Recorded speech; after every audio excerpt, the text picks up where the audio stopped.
Realment no m'ho havia plantejat mai, fins que un dia la meva filla, que també és alumna d'Empans, ens va parlar de la Lídia. Em va comentar que hi havia una nena de la seva classe, que hi havia una llar, i un dia va venir a casa i ens va dir que la Lídia havia comentat que quina sort tenia de tenir mare.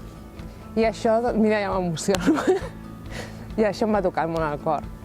I vam començar a convidar la Lídia que vingués. I des d'Empans ens van, al cap de poc temps, ens van oferir el poder ser voluntaris, formalitzar la situació.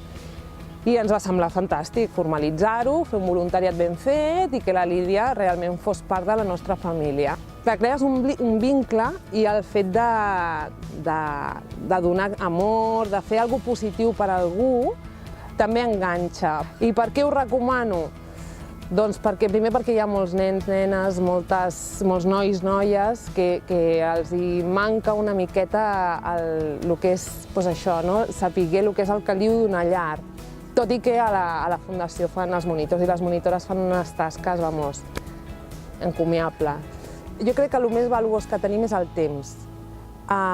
Donar diners a una ONG, donar diners perquè facin la feina per tu és relativament fàcil.